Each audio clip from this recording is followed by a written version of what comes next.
This morning, a few days after Valentine's Day, I'm going to explore the topic of love, especially the love between two people. But first, I should preface this by acknowledging that nearly 50% of all adults in the United States are single, about 127 million unmarried people. Indeed, I was happily single until I was 30.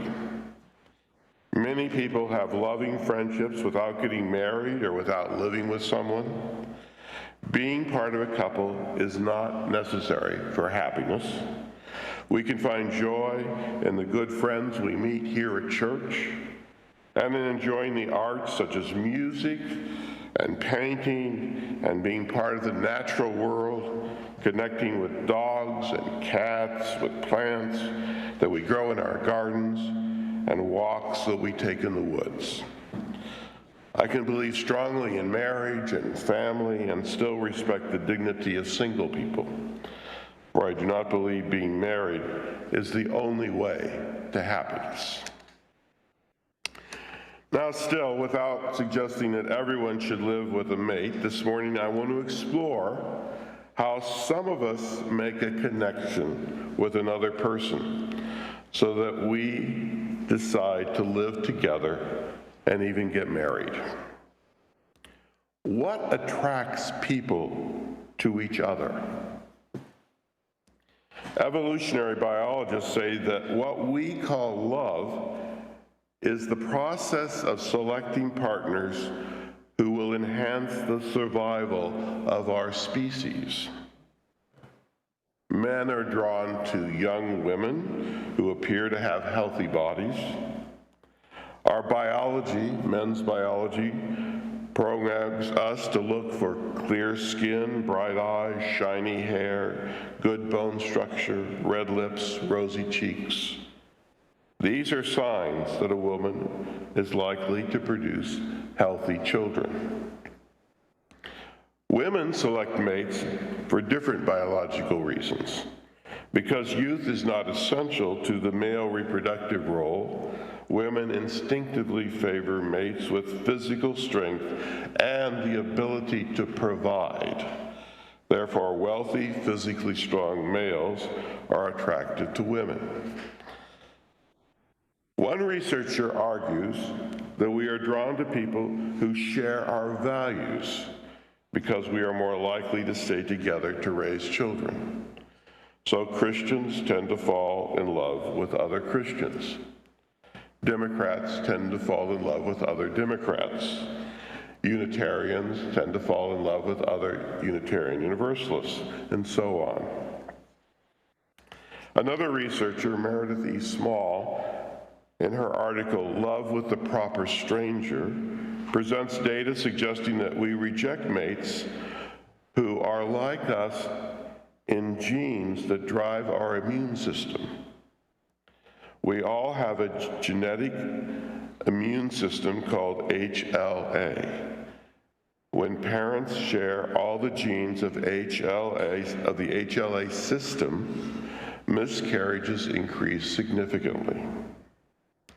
It appears that humans, at least females, are more likely to fall in love with a person whose HLA genes are different from the mother who raised them. The sense of smell plays a role in determining with whom we fall in love. Researchers at the University of Bern in Switzerland presented women with t-shirts penetrated with the body sweat of men with various HLA types. Women who were not taking birth control pills, apparently birth control pills inhibit the sense of smell in women.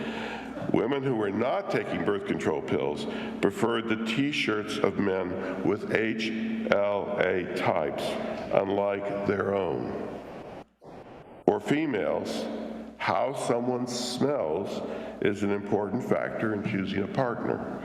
And this suggests why romance that is born on the internet might not go well when the couple meets in person. Still another theory that attempts to explain why people fall in love is in the book Getting the Love You Want by Harville Hendrix. He says, what we are doing is looking for someone who has the predominant character traits of the people who raised us. The primary reason we fall in love, he says, with our partner is because our partner reminds us of the person who raised us. Might be your father or your mother or your older brother or sister. Unconsciously, we believe that we have found the ideal candidate to work out and resolve the unresolved issues left hanging from our childhood. So apparently it's not a coincidence that I married someone who was born exactly the same time as my older sister was born. I'm still working out the issues with my older sister. Whatever the reason, if we are lucky, at some point we experience an exhilarating, a passionate, exciting feeling of love, the madness of first love. Now, Dr. Helen Fisher, an anthropologist, studies the biology of love and attraction. She says that people of all ages, from 12 to 85, report feeling this passionate love. Both men and women describe similar feelings. Both gay and straight people have this experience. Religious affiliation makes no difference.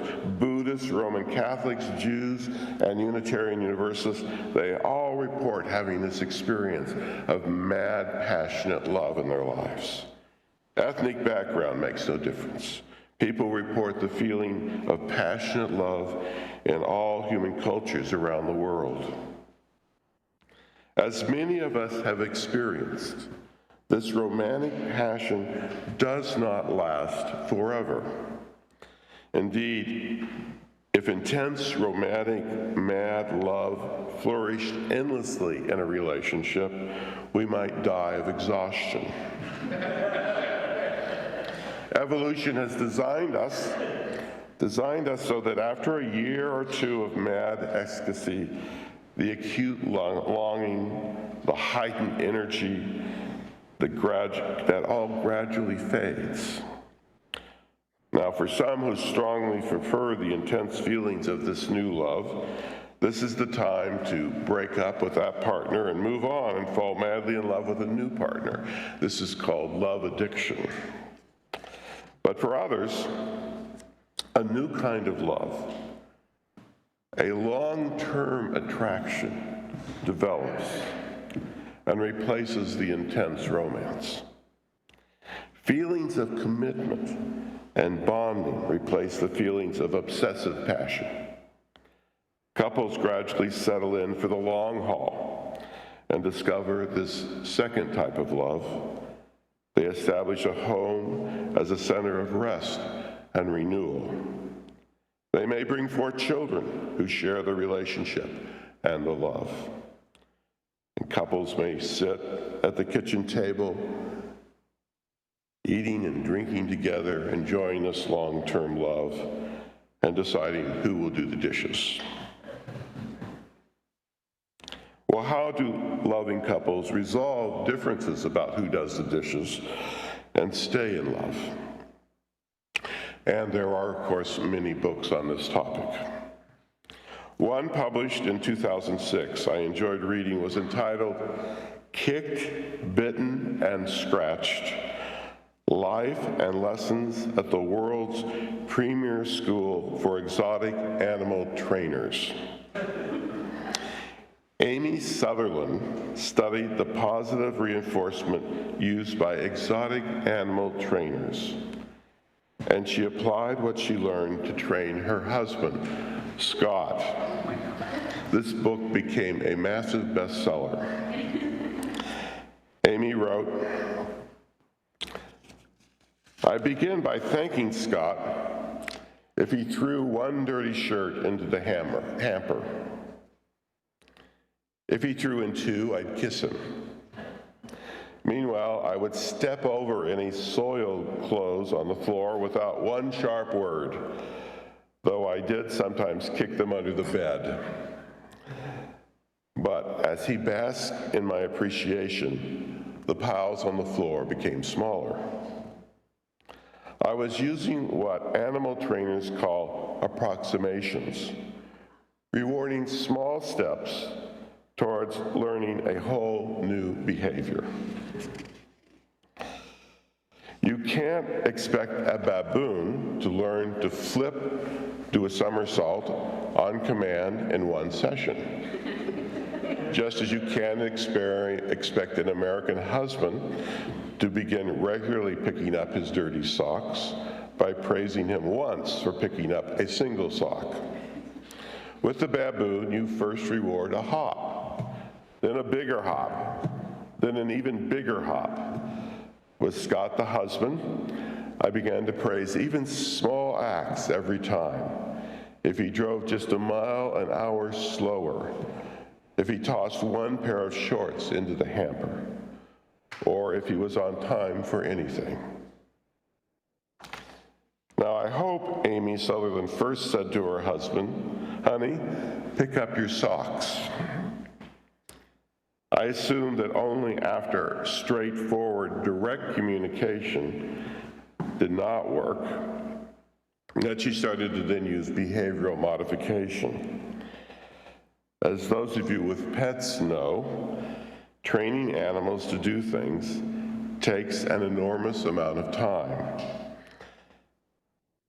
However, if your spouse does not respond to straightforward conversation and you have a great deal of patience and you really want your partner to change, behavioral modification may be effective. Sutherland goes on to say, "As I wash dishes at the kitchen sink, my husband paces behind me, irritated.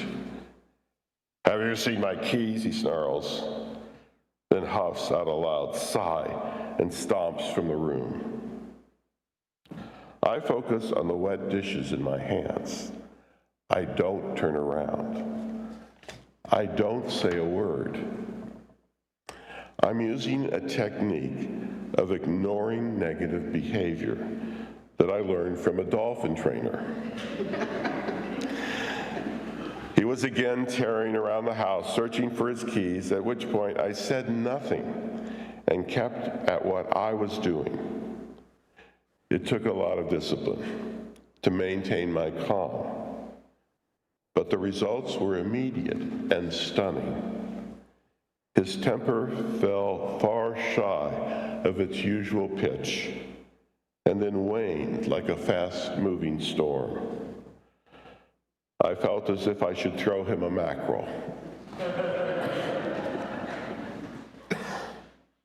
Well, I always thought that talking to people directly is an effective way of communicating, but apparently this does not work with Scott, and apparently Amy is very patient.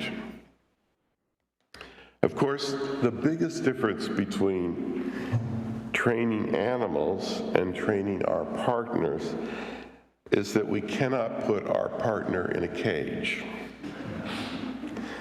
If we hold back our affection, our attention, our hugs, our smiles to get our partners to do what we want, our partners may eventually go to someone else to get what they want. If we only positively reinforce the things that we want our partner to do, they may eventually move on. So given the limits of behavioral modification, I looked for more research on love, and I found the books of John Gottman. Starting in 1980, Dr. Gottman has conducted extensive research on why relationships succeed or fail. He has studied both heterosexual and homosexual couples. A couple who agrees to be part of his study sits in a room in chairs designed to measure how much each person wiggles when they talk to each other. 2 video cameras film every visible movement from the waist up. Their heart rate is tracked. Sensors are clipped to each person's ear to tell how fast blood is flowing from their hearts to their extremities. Microphones capture every sound each person utters. For 15 minutes, a couple discusses an area of disagreement. After the couples were videotaped, they were tracked over years to see if they stayed together. Now, combining data collected from hundreds of couples over many years, Dr. Gottman reached certain conclusions about what makes for a successful relationship. This is the key result, just in one sentence. He said, a couple must have at least 5 times as many positive as negative moments together if their relationship is to be stable. Now, put that another way. If you spend 6 hours a day with your partner, you should spend no more than 1 of those hours disagreeing. If there is 5 times as much positive feeling and interaction between 2 people as there is negative, people feel love for each other, and they are likely to stay together. Gottman also found that when there is no conflict in the relationship at all, the relationship is likely to become unstable and lead to a separation. For a relationship to have real staying power, couples need to air their differences. Conflict and love, he says, is like an ecosystem. When conflict and loving are in balance, the relationship thrives. When they get too far out of balance, the relationship dies. Dr. Gottman discovered from his videotapes that couples in happy relationships use phrases and actions during an argument that prevent negativity from spiraling out of control. Conciliatory words, gestures, these act as a glue that helps to hold the marriage together during tense times. They include simply nodding, or saying, I see, or acknowledging by saying, I see you're really upset, or saying, I hear what you're saying. Choosing to have a positive mindset about your partner and reintroducing praise and admiration into your relationship keeps the conflict under control. When couples do not use these gestures or words to soften the argument, one or both of the people in the relationship eventually feel overwhelmed by the negativity. Dr. Gottman calls this feeling being flooded. His research shows that on average, men become overwhelmed more often than women. If a person's heart rate reaches 100 beats per minute, adrenaline is secreted in large doses into the body. And thinking clearly, when our blood is pumping furiously and our heart is racing, thinking clearly at those moments is really hard, nearly impossible. No rational conversation can take place. So Dr. Gottman suggests that couples agree that in an argument, either should have the right to ask the other for a break so they can calm down. It takes an average person about 20 minutes to calm down after a flood of adrenaline. Looking at the content of the arguments recorded on tape, Dr. Gottman found that men can help resolve many arguments by accepting that housework and childcare are not a woman's exclusive domain. He discovered in his research that men who do more housework and childcare also report having better sex lives. Furthermore, he found a direct correlation between how much housework a man does and the likelihood that that man will be physically healthy. Dr. Gottman concludes by saying his research showed that the happiest, most stable couples are those who accept that all relationships and all partners have limitations. We all have limitations. Couples who accept each other's limitations tend to stay together and are happy. In this area of learning to love, misunderstanding is frequent. Miscommunication can often be a problem. The story is told of a young man who said to his beautiful bride, "Honey, I have a confession to make. I'm a golf nut. You will never see me on weekends." "Well, dear," she said, "I have a confession to make also. I'm a hooker." "No big deal," he replied. "Just keep your head down and your left arm straight." Communication is difficult in this area. In a mating ritual, there is a dance, a flirtation, a raising and lowering of the barriers. But there's also a duty, a responsibility, an obligation for partners to treat each other with respect. Then, in this mixture of arousal and commitment, in the combination of stimulation and trust, we may fall in love. Let's sing our closing hymn.